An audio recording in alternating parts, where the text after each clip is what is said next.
I'm Amber. Growing up, I had everything a kid could want, at least on the surface. Our big house in the suburbs was always spotless, thanks to my stay-at-home mom's obsessive cleaning. Dad brought home the big bucks as some hotshot engineering exec. My little brother Jake and I went to the fanciest private school in town. But all that glitz and money couldn't make up for what was missing: my parents' love and attention. From the day Jake was born, it was clear he was the golden child. Mom and Dad fawned over his every move, while I faded into the background. When Jake started playing hockey at age 5, you'd have thought he'd just won Olympic gold from how our parents reacted. "That's our future NHL star," Dad would crow to anyone who'd listen. "Mark my words, Jake's gonna be the next Gretzky." Meanwhile, I'd be sitting there with my straight-A report card, not even warranting a good job, kiddo. But hey, that's life when you're the less-loved child, right? As the years went by, Jake's hockey obsession only grew, fueled by our parents' relentless push for him to succeed. They poured obscene amounts of money into the best gear, private coaches, and elite summer camps. Jake lived and breathed hockey, his entire identity wrapped up in being the next big thing. Don't get me wrong, I loved my brother. Jake was a good kid, even if he could be a brat sometimes. It wasn't his fault our parents put him on such a pedestal. But as I watched him lace up those $500 skates while I was still wearing hand-me-downs, I couldn't help but feel a twinge of resentment. Little did I know, those feelings would only intensify in the years to come. As I headed off to college and started building my own life, Jake's hockey career would continue to dominate our family dynamic. But I'm getting ahead of myself. Let's back up a bit. Despite feeling like a perpetual afterthought at home, I managed to carve out my own path. I busted my ass in school and landed a spot at a great college, studying interior design. It was my passion, the one thing that was truly mine, not tainted by Jake's shadow. College life was a whirlwind of new experiences and freedom. I threw myself into my studies, determined to make the most of this opportunity to forge my own path. The constant weight of being the less favored child seemed to lift a little with each passing day away from home. I rarely called my parents, and when I did, the conversations were brief and superficial. It wasn't until my junior year that I got a real update on what was happening back home, and it wasn't pretty. "Amber, you won't believe this nonsense," Mom huffed during one of our infrequent calls. "Jake's coach is being completely unreasonable. He's barely letting Jake play." I rolled my eyes, thankful she couldn't see me through the phone. "Oh, what's going on? Your brother is 16 now, and suddenly he's not getting the ice time he deserves. We've invested so much in his training, and now he's just warming the bench. Your father and I have tried talking to the coach, even the team owner, but they won't listen." Time marched on, and before I knew it, I was donning my cap and gown, ready to graduate. As I scanned the crowd for my family, I spotted them easily. They were the ones looking distracted and checking their phones every few minutes. After the ceremony, I made my way over to them, diploma in hand and a proud smile on my face. "Congrats, sweetie," Dad said, giving me a quick hug. "Listen, we can't stay long. Jake's got a big game tonight, and we promised we'd be there early to talk strategy with his coach." I watched them hurry away, my graduation gown suddenly feeling heavy on my shoulders. Same old story, different day. A few months later, I was settled into my new apartment and starting my dream job as an interior designer. I loved every minute of it, the creativity, the challenge, the satisfaction of seeing a space transform under my vision. One evening, as I was sketching out ideas for a client, my phone buzzed with a text from Mom. "Jake's contract wasn't renewed. He's devastated. Your father's looking for an agent to find him a new team. Please call your brother, he won't talk to anyone." I stared at the message, a mix of emotions swirling in my chest. Part of me felt bad for Jake, I knew how much hockey meant to him. But another part, a part one wasn't proud of, felt a twinge of satisfaction. Maybe now my parents would realize that there was more to life than hockey. I didn't call Jake that night. Or the next. I told myself I was too busy with work, but deep down, I knew I was avoiding the drama. It was easier to stay focused on my own life, on building the career I'd always dreamed of. Weeks turned into months. I heard snippets from my parents about Jake's ongoing search for a new team, about the agents and trials and constant disappointments. But it all felt distant, like news from another world. I threw myself into my work, taking on more clients and pushing myself to new creative heights. My designs were getting noticed, and I was building a solid reputation in the field. Just when I'd resigned myself to focusing solely on my career, love came knocking in the form of Eric. We met at a client's housewarming party. He was the charming guy who spilled red wine on the pristine white carpet I'd so carefully selected. As I helped him clean up the mess, we got to talking, and before I knew it, we'd spent the entire evening in our own little bubble. Our relationship blossomed quickly. Within 6 months, we were practically inseparable. By our first anniversary, we decided to move in together. Those 2 years of cohabitation were filled with laughter, love, and the kind of domestic bliss I'd always envied in others, but never thought I'd have for myself. On my 25th birthday, Eric took me out for what I thought was a simple celebratory dinner. As we strolled through the park after our meal, he suddenly dropped to one knee, pulling out a small velvet box. As Eric slipped the gorgeous ring onto my finger, I felt a surge of joy, and then a familiar pang of anxiety. How would my parents react? Would they even care? To my surprise, when I called to share the news, my parents seemed genuinely excited. They insisted on meeting Eric right away, and even offered to host a dinner for us. I was cautiously optimistic as we drove to my childhood home that weekend. The dinner started off well enough. My parents welcomed Eric warmly, and for once, I felt like the center of attention. But as the main course arrived, the conversation took an all too familiar turn. "So, Eric," my dad said, refilling his wine glass, "did Amber tell you about her brother Jake? He's quite the hockey player, you know." I felt my heart sink as my parents launched into a detailed account of Jake's latest attempts to revive his hockey career. Eric, bless him, tried to steer the conversation back to our engagement several times, but it was like trying to stop a runaway train. Despite this, the evening ended on a positive note. My parents insisted on paying for dinner and even gave us their blessing. As we left, Mom hugged me tightly and whispered, "I'm so happy for you, sweetheart. Let's get together soon to start planning, okay?" Over the next few weeks, I found myself in a whirlwind of wedding preparations. To my amazement, my mother became my constant companion in this journey. We met for coffee to discuss color schemes, spent weekends visiting venues, and even had a tearful moment together as I tried on wedding dresses. Even Dad got in on the action. He insisted on paying for half of the wedding expenses, negotiating with Eric's parents like it was a business deal he was determined to win. I caught him one evening, poring over seating charts with the intensity he usually reserved for Jake's hockey strategies. "Dad?" I said, surprised. "You don't have to do that. We can handle the seating arrangements." He looked up at me, a soft smile on his face. "Nonsense, pumpkin. This is your big day. I want everything to be perfect." I felt a warmth spread through my chest. This was all I'd ever wanted, to feel like I mattered to my parents, to be the focus of their attention and love. One sunny afternoon, I sat at my parents' dining room table, surrounded by color swatches and flower catalogs. Mom and Eric's mother, Linda, were engaged in a heated debate about napkin colors. "I'm telling you, cream is the way to go," Mom insisted, waving a swatch like a flag. "It's classic, elegant, and goes with everything." Linda shook her head firmly. "But blush would tie in so beautifully with the bridesmaids' dresses. Amber, what do you think?" I couldn't help but smile. "Honestly, I think either would look lovely." Both women looked at me like I'd grown a second head. "Amber, dear," Mom said, patting my hand, "this is your special day. Every detail matters." I bit back a laugh. Who would have thought I'd ever see my mother so invested in something related to me?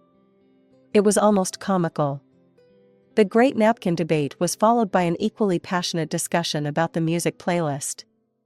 Dad and Eric's father, Tom, Nearly came to blows over whether we should have a live band or a DJ. I exchanged an amused glance with Eric.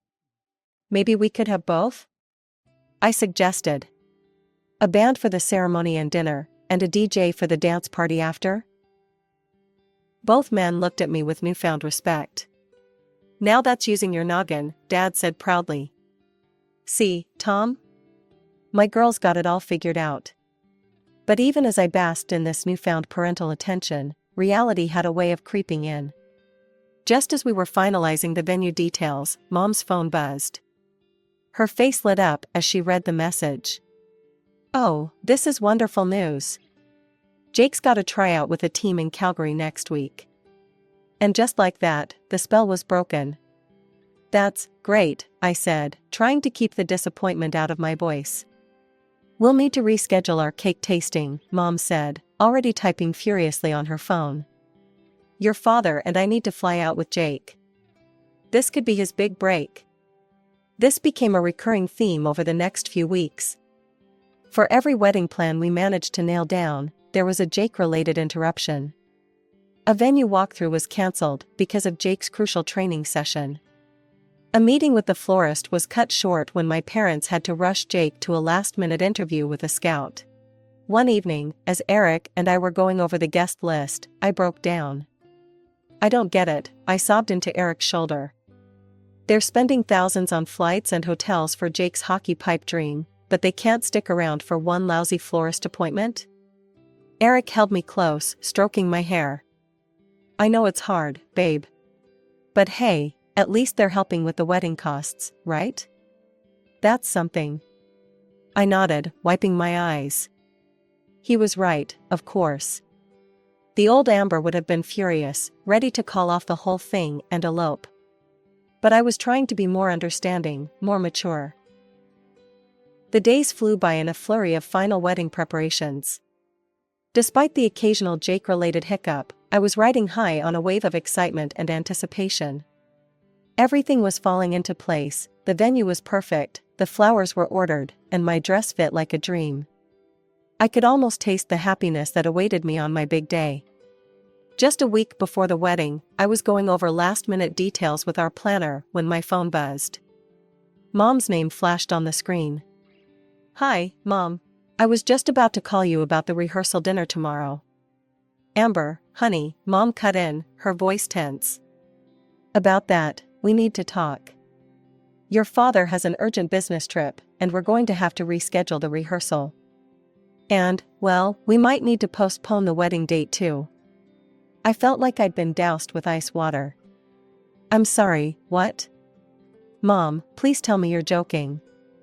I wish I was, dear. But your father's job is very important, you know that. And I need to go with him for support. We'll let you know when we're back and we can set a new date then. My mind was reeling. This couldn't be happening. Not now, not when we were so close. Mom, the wedding is in a week. We can't just postpone it. What about all the guests? The vendors?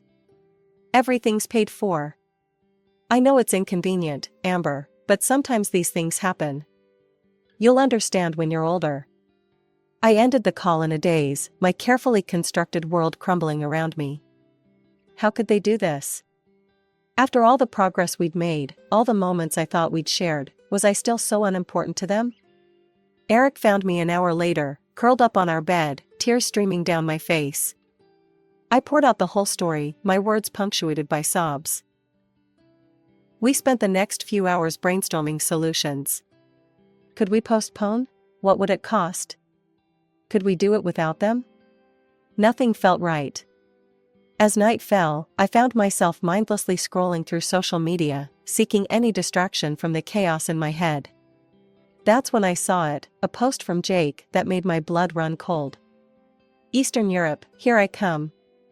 Can't wait to show these European clubs what real hockey looks like. Thanks Mom and Dad for always having my back. This is gonna be my big break, I can feel it. The pieces clicked into place with sickening clarity. There was no business trip. My parents were flying halfway across the world for yet another of Jake's hockey pipe dreams, and they were willing to sacrifice my wedding to do it. With trembling fingers, I hit the call button next to Jake's name. Each ring felt like an eternity as I paced our living room, my mind a whirlwind of emotions. "Hey, sis," Jake's cheery voice came through the speaker. "What's up?" I took a deep breath, trying to keep my voice steady. "Jake, I just saw your post about going to Eastern Europe. What's going on?"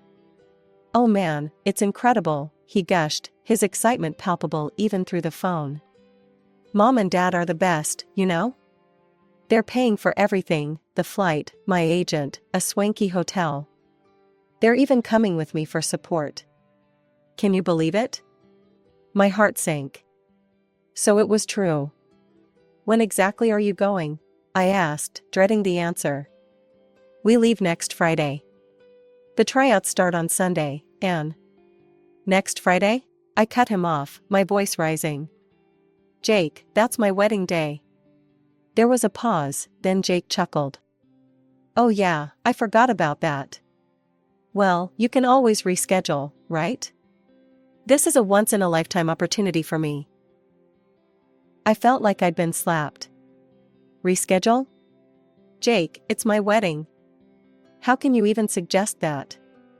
"Look, Amber," he said, his tone suddenly dismissive, "my career is more important than any wedding. You can get married any day, but this might be my last chance to make it big in hockey." Something snapped inside me. Years of pent-up frustration and hurt came pouring out. "Are you kidding me? Do you have any idea how many times I've been pushed aside for your hockey dreams? How many times Mom and Dad have chosen you over me? And now you want me to give up my wedding day?" "Hey, it's not my fault Mom and Dad see my potential," Jake shot back. "Don't hate the player, hate the game, sis." I couldn't believe what I was hearing. "Jake, you're 22 years old. Don't you think it's time you handled your own career without Mom and Dad holding your hand?" He laughed, the sound grating on my already frayed nerves. "Why would I do that when they're so willing to help? I'd be stupid to turn down their support. Can't you see how selfish you're being?" I pleaded, a last desperate attempt to reach him. "Just this once, can't you step back and let this be about me?" "Sorry, sis," Jake replied, not sounding sorry at all. "I'm not concerned about your future. I'm not sacrificing my career for your little party." The line went dead, leaving me standing in shocked silence. I couldn't believe it. My own brother, so dismissive of one of the most significant moments of my life. And my parents, willing to lie to me, to abandon me on my wedding day for yet another of Jake's hockey pipe dreams.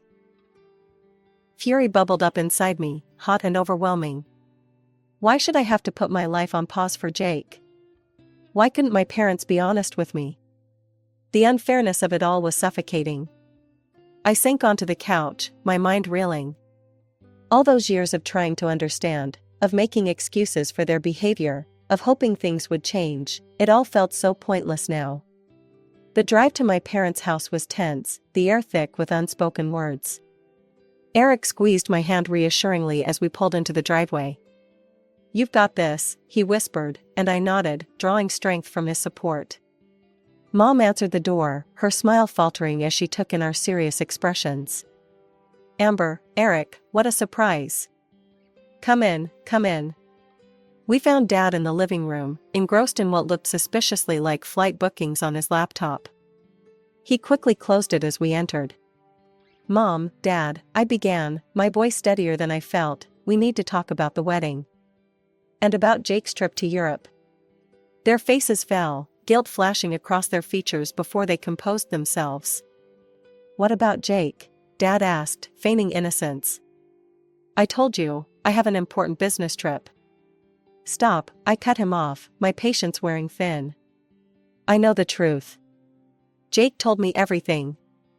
A heavy silence fell over the room. Mom and Dad exchanged glances, their charade crumbling.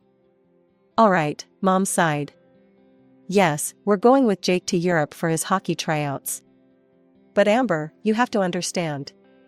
"Understand what?" I interrupted, years of pent-up frustration bubbling to the surface. "That once again, you're putting Jake first?" That my wedding day means nothing compared to his hockey career? Dad's face hardened. Now listen here, young lady. You're being selfish. This is Jake's future we're talking about. He's talented, and this could be his big break. As his family, we need to support him. I couldn't believe what I was hearing. Selfish? Me? What about all the times you've chosen Jake over me? My graduations, my achievements, and now my wedding? When has it ever been about me? Amber, Mom pleaded, you're an adult now. You have your career, your life with Eric. Jake still needs our help too. To what? I shot back. To chase a dream that's clearly not happening? He's 22, for God's sake. When will you let him stand on his own 2 feet? The room fell silent again, my words hanging in the air. Then, I took a deep breath and made my decision. I'm not canceling or postponing the wedding. If you choose not to be there, that's on you. I'm done putting my life on hold for Jake's ambitions. My parents stared at me, shock evident on their faces. Then Dad's expression darkened. Now you listen here, he growled, jabbing a finger in my direction. We're paying for half of this wedding. You'll do as we say, or we'll cancel every payment we've made. You can't afford this wedding without us.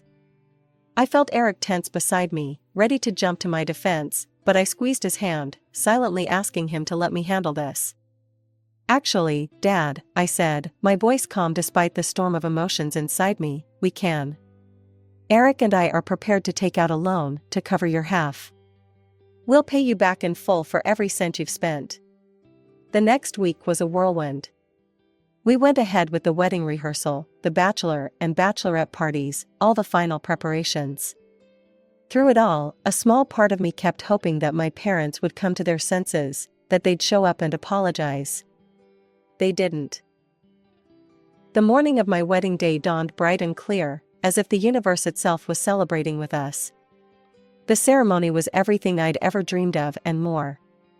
As I walked down the aisle, not on my father's arm but on my own, a symbol of the strength I'd found within myself, I saw Eric waiting for me, his face alight with love and joy. In that moment, I knew I'd made the right choice. We exchanged vows, our voices steady and sure, promising to love and support each other through whatever life might throw our way. As we sealed our union with a kiss, the cheers and applause from our friends and chosen family washed over us like a wave of pure love. The reception was a blur of laughter, dancing, and celebration. We ate, drank, and made merry, surrounded by people who truly cared about us. The photo shoot captured moments of pure, unadulterated happiness, Eric and I gazing into each other's eyes, our friends lifting us onto their shoulders, all of us laughing as we attempted a group dance number. It wasn't until a week after we returned from our honeymoon that reality came knocking. My phone lit up with my mother's number. Amber, sweetie, her voice came through, sounding tired and strained. We're back from Europe. Can we meet? We need to talk. I took a deep breath, steeling myself. No, Mom. I don't think that's a good idea. But your brother didn't make the team. He's devastated, Amber. He needs his big sister right now. I closed my eyes, fighting back the familiar urge to cave in, to be the understanding one once again. I'm sorry to hear that, Mom. But that's not my problem anymore. Please don't call me again. Focus on Jake, he clearly needs you more than I do. I ended the call and blocked their numbers, feeling a mixture of sadness and relief wash over me. The next day, I transferred the full amount my parents had contributed to the wedding into their account. It was a significant sum, and Eric and I would be paying off the loan for a while, but it felt worth it for the freedom it bought us. A few weeks later, my friend Liv called to tell me about a social media post my parents had made. They painted me as the villain, calling me selfish for getting married without them, lamenting how heartbroken my father was at not walking me down the aisle. The comments were full of sympathetic responses from people who didn't know the whole story. But then, my cousins and aunts and uncles, the ones who had been there, who had seen the years of neglect and favoritism, they stepped in. They shared the truth, calling out my parents for their behavior, for consistently putting Jake's interests above mine. I was touched by their support, but I didn't engage. That chapter of my life was closed. Months passed, and life settled into a beautiful new rhythm. Eric and I threw ourselves into our careers, traveled, and made plans for our future. When we found out we were expecting our first child, our joy was untainted by family drama. Occasionally, news of Jake and my parents would reach me through the family grapevine. Jake had started drinking heavily after his hockey dreams fell through. My parents were frantically trying to fix him, dragging him from one therapist to another. Part of me felt sorry for them, for the mess they'd created with their favoritism and enabling. But a larger part of me knew it wasn't my burden to bear. As I sat in the nursery Eric and I had lovingly prepared for our baby, my hand resting on my growing belly, I realized something profound. The family I'd always longed for, the love and support I'd craved, I was creating it right here, right now.